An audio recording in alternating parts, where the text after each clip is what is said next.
Hi friends, இன்றைக்கி நான் உங்களுக்கு கின்தியோ வவுல்ஸு கெஞ்சனோ அதே மாதிரி லெசனோ நான் சொல்லித்தர வரல. இன்றைக்கி நான் என்ன தெரியுமா செய்ய போகிறேன், ஒரு குட்டி கதை சொல்ல போகிறேன். அந்த கதையை நான் ஃபஸ்ட்டு தமிழில் சொல்லுவேன், அதுக்கப்புறம் ஹிந்தியில் சொல்லுவேன். ஹிந்தியில் சொல்லும் போது கீழே சப்டைட்டிலும் வரும். கதைக்குள்ளே போகலாமா? ஒரு ஊரில் ஒரு ராஜா இருந்தார். அந்த ராஜாவுக்கு பேராசைன்னா ரொம்ப ஆசை. அவர்கிட்ட நிறைய கஜானா இருக்குது, சொத்து இருக்குது, எல்லாம் இருக்குது. ஆனாலும் அவருக்கு அது பத்தலை. இன்னும் வேணுங்கிற மாதிரி அவருக்கு ஆசை.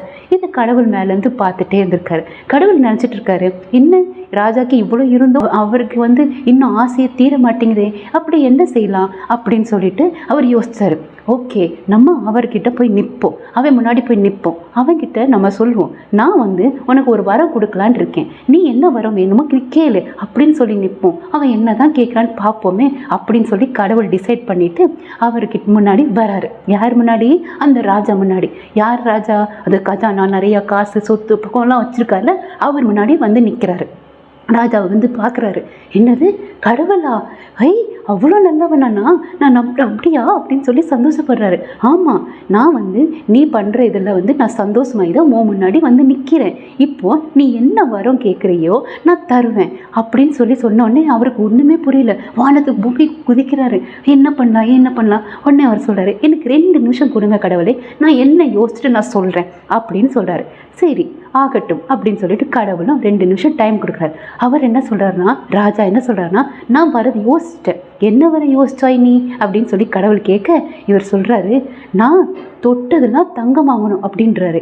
என்ன கேட்டேன்? நான் என்ன தொட்டாலும் அது தங்கமாகணும், சற்று சிந்தித்து சொல், நீ சொல்கிறத நான் செஞ்சிருவேன் அப்படின்னு சொல்கிறாரு. அப்படியா? கண்டிப்பாக நான் யோசிச்சிட்டேன். அதுக்கப்புறம் நீ பின் விளைவுக்கு நீ தான் அனுபவிக்கணும். பின் விளைவா? அதெல்லாம் என்ன, பார்த்துக்கலாம் அப்படின்னு சொல்லி இந்த ராஜாவும் சொல்கிறார். கடவுளோ அவர் சொன்னபடி வரம் கொடுத்துட்டார். நம்ம தான் மனுஷனாச்சு, நம்ம என்ன பண்ணுவோம், டெஸ்ட் பண்ணி பார்ப்போமா மாட்டோமா? அதே மாதிரி அவர் என்ன செய்கிறாரு, அவரோட மாளிகையோட கதவை தொட்டு பார்க்குறாரு. யார்? அந்த ராஜா. தொட்டு பார்க்குறாரு. பார்த்த உடனே என்ன செய்கிறாருன்னா, அவரை தொட்டு பார்த்த உடனே அந்த கதவு தங்கமாயிடுச்சு. அவருக்கு நான் சந்தோஷம் தாங்கலை. இருந்தும் சுவரை தொட்டு பார்க்குறாரு. இது தங்கமாயிடுச்சு அப்படின்னு சொல்லிட்டு இப்படியே செஞ்சு அவருக்கு நேரம் போனதே தெரியல. யாருக்கு? இந்த ராஜாவுக்கு நேரம் போனதே தெரியல. உடனே அவருக்கு தாகமாக இருக்குது. சரி தண்ணி குடிக்கலாம் அப்படின்னு செம்ப தொடுறாரு. செம்பு தங்கமாயிடுச்சு. ஆஹா, நம்ம வரம் கேட்டோன்றியா, அப்படிடா இப்படி ஆயிடுச்சே, என்ன பண்ணலாம் அப்படின்னு யோசிச்சோன்னே அப்பையும் ராஜாவுக்கு தான் செஞ்சது தப்புன்னு அவருக்கு தெரியல. அவர் என்ன செய்கிறாரு, பசிக்கிற மாதிரி இருக்குது. சரி நம்ம தான் மந்திரி இருக்காங்களே, கூப்பிட்டு ஊட்ட சொல்லுவோம் அப்படின்னு சொல்லி மந்திரியை கூப்பிட்டு, மந்திரியாரே எனக்கு பசிக்கிறது, சற்று உணவு ஊட்டுங்கள் அப்படின்னு சொல்லி ஊட்டி சொன்ன உடனே அவரோ மந்திரியோ ஊட்டி விடுறாரு. அப்பயும் அவர் நமக்கு தான் ஊட்டி விடுறதுக்கு ஆள் இருக்குல்ல அப்படின்னு சொல்லி அப்பயும் அவர் ஜாலியாக இருக்கிறாரு. அவர் லைஃப் ஜாலியாக என்ஜாய் பண்ணுறாரு. இப்படியே கொஞ்ச நாள் போச்சு. ஒரு நாள் அவரோட பொண்ணு ஆசையாக குடுன்னு ஓடி அப்பா அப்படின்னு ஓடி வந்தோடனே அவருக்கும் சந்தோஷம் தாங்கலை. என் மகளை அப்படின்னு சொல்லி கட்டி பிடிக்க அந்த மகளோ தங்க சிலையாக மாறிடுறா. அவருக்குன்னா பாவம் ரொம்ப கஷ்டமாயிடுச்சு. என்னதான் அந்த மகளாச்சே, விட முடியுமா? அதனால அவர் கதறி ஓன்னு அழுகிறாரு. கடவுள் இதை பார்த்துட்டு திரும்ப வராரு. கடவுள் வந்தோடனே கடவுள் கேட்குறாரு, ஏன் அழுதுகிட்டு இருக்க? நீ கேட்ட வரம் தானே நான் கொடுத்தேன் அப்படின்னு சொல்லவும், ஆமாம் நான் கேட்ட வரம் தான் நீங்கள் கொடுத்தீங்க, ஆனால் நான் தப்பு பண்ணிட்டேன். நான் தான் உனக்கு சிறிய எச்சரிக்கை கொடுத்தேன்ல, நீங்கள் கொடுத்தீங்க. நான் என்னோட பேராசைனால நான் எல்லாத்தையும் இழந்துட்டேன், என் மகளவே இழந்துட்டேன். எனக்கு எந்த வரம் வேண்டாம், நீங்கள் என் வரத்தை திரும்ப வாபஸ் வாங்கிக்கோங்க, ரிட்டர்ன் வாங்கிக்கோங்க அப்படின்னு சொல்லவும், அப்போ கடவுள் சொல்கிறாரு, சரி நான் வாங்கிடுவேன். நீ இந்த தொட்டு, இந்த சுவர், இந்த ஜன்னல், இந்த கதவு, இந்த தண்ணி எல்லாத்தையும் தங்கமாக்கிட்டே நான் வாங்கிட்டேன். இது எல்லாமே திரும்ப திரும்ப பழசாயிடுமே அப்படின்னு சொன்னோடனே அவர் சொல்கிறார், பரவாயில்ல, என்கிட்ட இருக்கிற சொத்து சுகம் எனக்கு போதுமானதுன்னு எனக்கு புரிஞ்சிருச்சு. அது மட்டும் இல்லை, எனக்கு இன்னொரு விஷயம் புரிஞ்சிருச்சு. என்ன விஷயம் புரிஞ்சிருச்சு கடவுள் கேட்க, ராஜா சொல்கிறாரு, பேராசை பெரும் நஷ்டங்கிறது புரிஞ்சுக்கிட்டேன். இனிமேல் என்கிட்ட என்ன இருக்கோ அதை வச்சு நான் சந்தோஷமாக இருக்கேன் அப்படின்னு சொன்னார். இதுலேருந்து என்ன தெரியுது, பக்கத்துக்கு பாப்பா இந்த பாக்ஸ் வச்சுருக்கா, அம்மா எனக்கு அது மாதிரி வாங்கி தரீங்களா? அந்த பையன் இந்த மாதிரி பேண்ட்டும் ஷர்ட்டும் வச்சுருந்தா, கண்ணாடி பாக்ஸ் வச்சுருந்தா, அது மாதிரி வாங்கி தரீங்களா? குழந்தைங்க பெரியவங்களோ இன்னொருத்தவங்க பொருளை பற்றி ஆசைப்படக்கூடாதுங்கிறத நமக்கு தெளிவாக அழகாக புரிய வைக்கிறாங்க. கதை பிடிச்சிருந்துச்சா? இப்போ இந்த கதையை ஹிந்தியில் பார்க்கலாமா? वांग।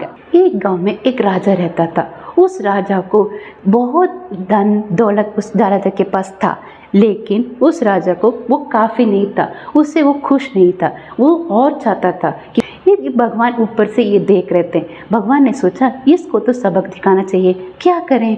ऐसे सोच के भगवान एक दिन उस राजा के सामने प्रकट हुए।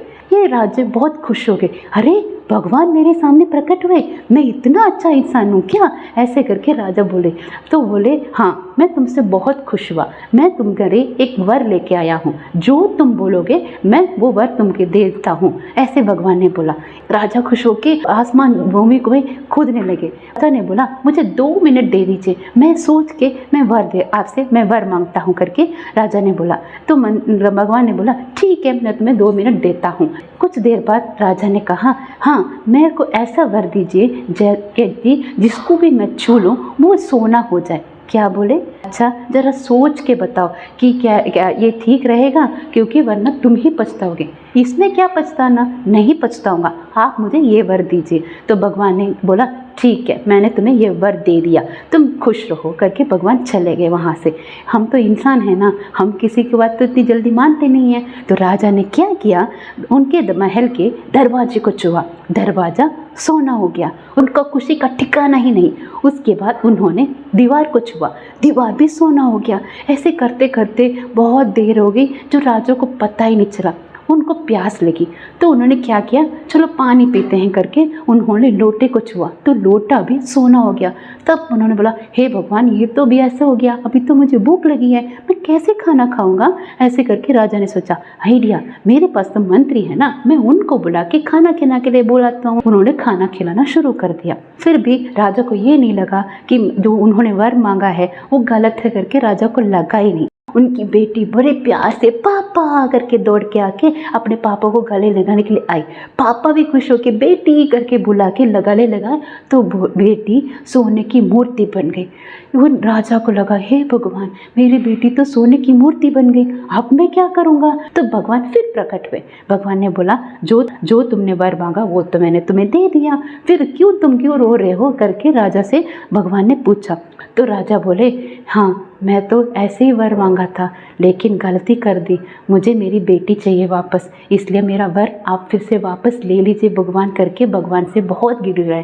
फिर भगवान ने बोला ठीक है अगर मैं वापस ले लेता हूँ तो ये दीवार, ये दरवाज़ा, ये खिड़की बस आ जाएगा, चलेगा तुम्हें। भगवान ने राजा से पूछा। राजा ने बिल्कुल सोचे बिना बोला हाँ चलेगा चलेगा, मुझे मेरी बेटी चाहिए। मैंने अब एक सबक सीख लिया। क्या सबक सीखा, यही कि अगर मैं बहुत ज़्यादा इच्छा रखूँगा तो मैं नष्ट में जाऊँगा, इसलिए आइंदा से जो मेरे पास है उसी से मैं खुश रहूँगा करके राजा ने बोल के अच्छे से तब से लेके उन राजा ने जो उनके पास था उसी से खुश रहे। सो बच्चों जो आपके पास है उसी से आप खुश रहना। इसका चीज़ अच्छा है मम्मी लेके देंगे, उसका चीज़ अच्छा है पापा लेके देंगे, ऐसे कभी नहीं बोलना। उसके पास है तो है, आपके पास भी जो चीज़ है उससे खुश रहना। ठीक है बच्चों, கதை பிடிச்சிருந்துச்சா உங்களுக்கு? இதுதான் கதை. இதே மாதிரி இன்னொரு கதையில் இன்னொரு நாள் நான் உங்களுக்கு இதே மாதிரி இன்னொரு கதை சொல்கிறேன். இந்த கதை பிடிச்சிருந்துச்சுன்னா இந்த வீடியோவை லைக் பண்ணுங்கள், சப்ஸ்கிரைப் பண்ணுங்கள், பெல் நோட்டிஃபிகேஷன் தட்டுங்க. அப்போ தான் நான் சொல்கிற அடுத்த கதை உங்களுக்கு வரும். ஓகேவா? இது என்னோடய ஃபேஸ்புக் ஐடி, இது என்னோடய வாட்ஸ்அப் சேனல், இது என்னோடய இன்ஸ்டா ஐடி. ஃபாலோ பண்ணிக்கோங்க. தேங்க்யூ ஃபார் வாட்சிங் மை வீடியோ. பை.